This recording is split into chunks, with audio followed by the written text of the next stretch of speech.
নমস্কাৰ বন্ধু বান্ধৱীসকল, আজি আমি আলোচনা কৰিম অসমৰ সাহিত্য আৰু সংস্কৃতিৰ বিষয়ে। আহক আমি এতিয়া কুৱেশ্যন এনচাৰবোৰ আলোচনা কৰোঁ। প্ৰথম কুৱেশ্যনটো হৈছে, প্ৰথম অসমীয়া চুটিগল্পৰ ৰচক কোন? প্ৰথম অসমীয়া চুটিগল্পৰ ৰচক হৈছে লক্ষ্মীনাথ বেজবৰুৱা। নেক্সট কুৱেশ্যন হৈছে, প্ৰথম অসমীয়া অনাতাঁৰ নাটখন কোনখন? প্ৰথম অসমীয়া অনাতাঁৰ নাটখন হৈছে বীণ বৰাগী।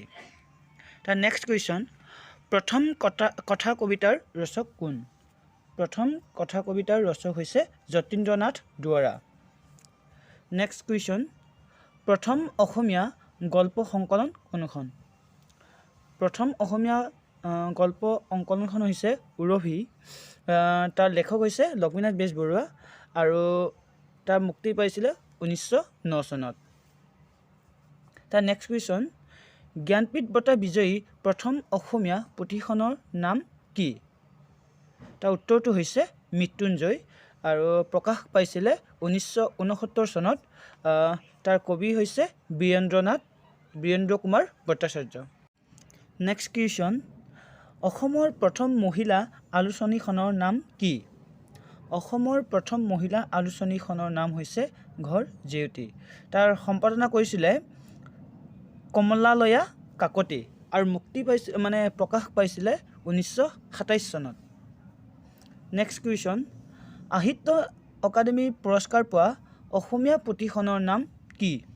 তাৰ উত্তৰটো হৈছে বনফুল, কবি যতীন্দ্ৰনাথ দুৱৰা আৰু প্ৰকাশ পাইছিলে 1952 চনত।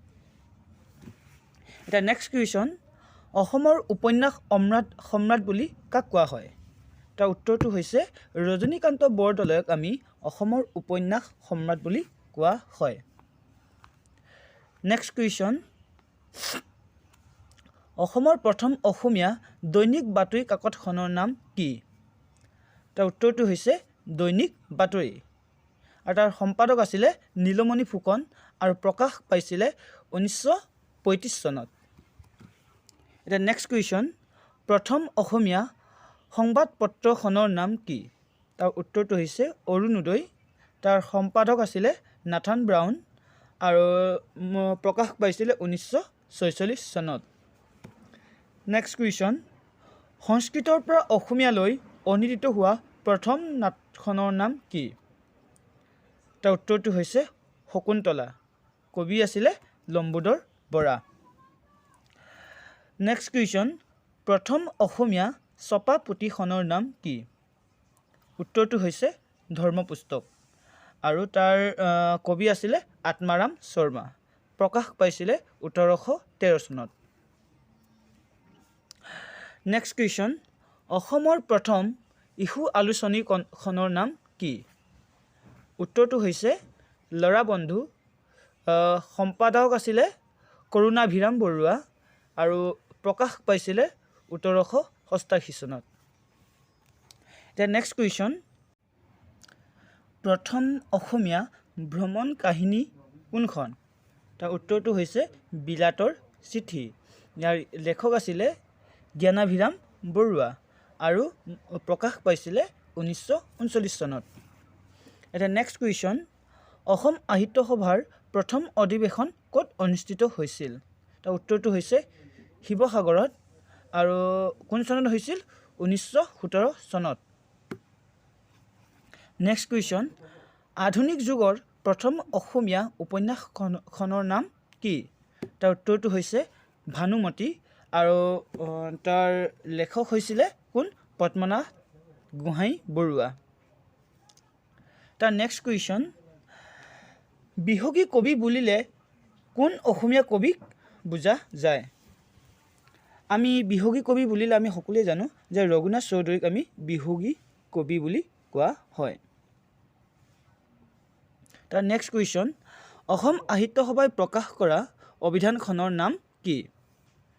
অসম সাহিত্য সভাই প্ৰকাশ কৰা অভিধানখনৰ নাম কি? তাৰ উত্তৰটো হ'ব চন্দ্ৰকান্ত অভিধান আৰু কেতিয়া প্ৰকাশ পাইছিলে? 1933 চনত চন্দ্ৰকান্ত অভিধানখন প্ৰকাশ পাইছিলে। তাৰ নেক্সট কুৱেশ্যন হ'ব, অসমীয়া ভাষাত প্ৰথম ব্যাকৰণ ৰচোতা কোন?